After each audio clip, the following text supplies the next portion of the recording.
Halloween and the spooky season is upon us.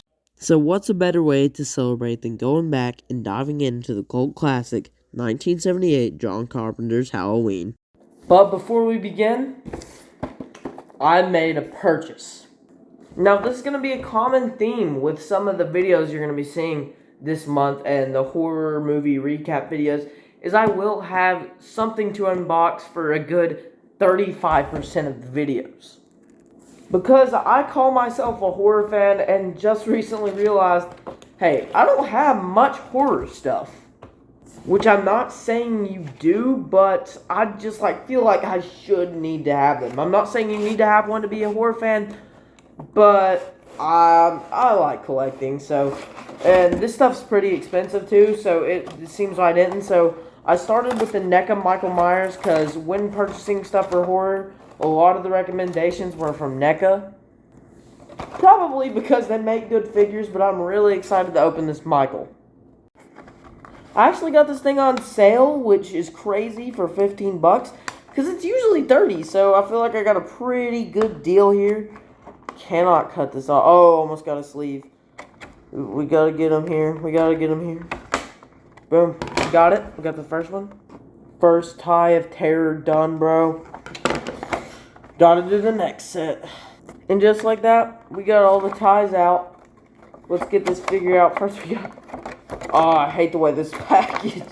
Oh, I'm gonna end up destroying it. I genuinely hate the way this figure's packaged, because you have to pull the arms to these tiny little holes. There we go. We got him. Overall, dude, the articulation is so smooth. Didn't expect to like this thing as much as I do. And, we have trouble standing it. Hey, that's a common complaint, because usually when I get figures, most time it's from Marvel Legends, and a lot of the times I have some pretty good issues getting those things to stand. So, well, NECA, that's your first plus. And yes, this is my first ever NECA figure, other than I do have a Toonie Terror, but I don't really feel like that counts, because those things are 10 bucks. These are 30, but I got it on sale, so not bad at all. We're gonna go ahead and see what this hammer looks like. See, this thing is so poseable, and it just looks so good. I don't know who's got a problem with this figure. This thing is clean. I gotta say, I really love this figure. It came with, this sweet little background of it behind, the door, and it looks amazing. Here's kind of, the reference display it shows in the back of the box, but to be completely honest, I like the way I have mine. Not quite sure what I can do with this hammer, but the Michael figure's pretty sweet. Back to the video.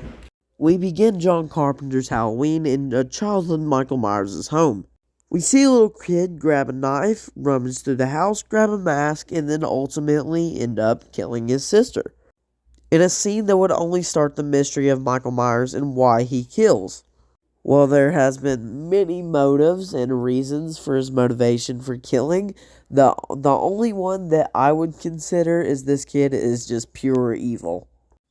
Well, anyway, we're going to cut to a good 25 years after this scene where we're going to meet Loomis.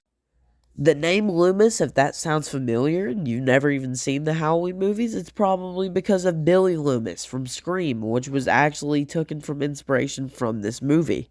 Because as you know, Scream is a representation of slasher films. And during the van scene, we get to see truly just how scary Michael is, with a lot of his kills being strategy-based without even having a knife.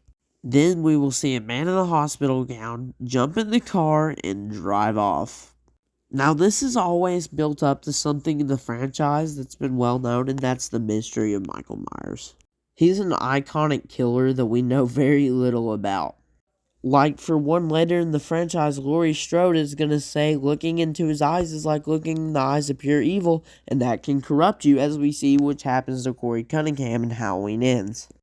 Also, the mystery behind who's behind the mask haunts you for the entire franchise until we get to Halloween Ends and the infamous scene towards the end of that movie.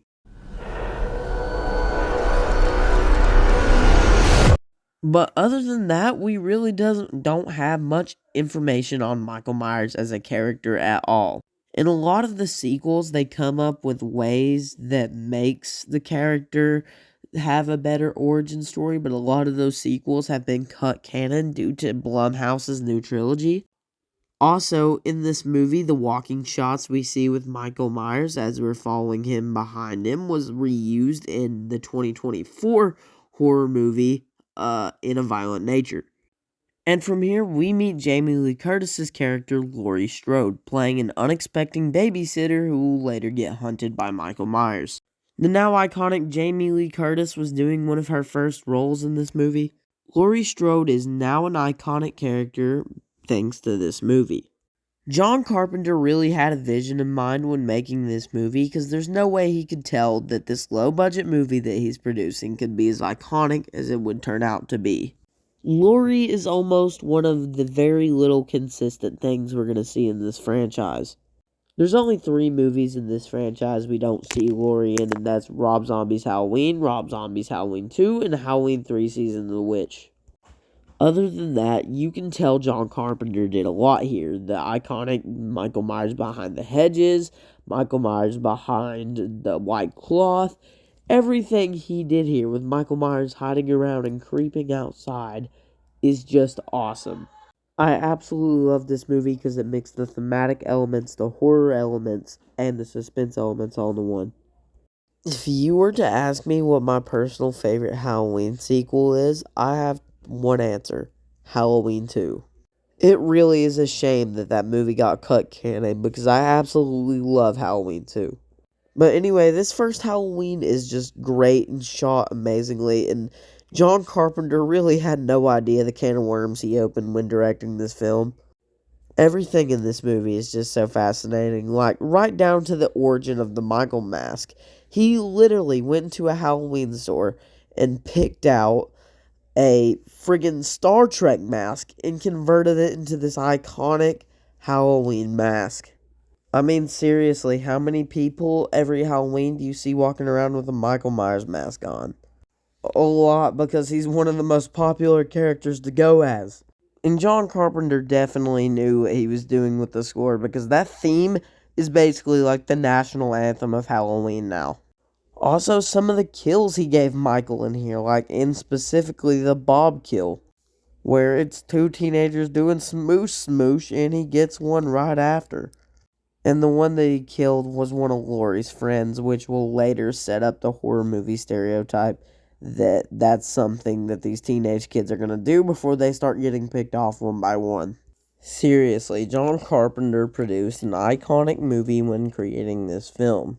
Anyway, I absolutely adore this original Halloween movie from 1978, and my review on this is I give it a 10 out of 10. It's one of my favorite horror movies of all time, but not my favorite. I'll talk about that eventually, but keep an eye out for my next horror movie recap, which is...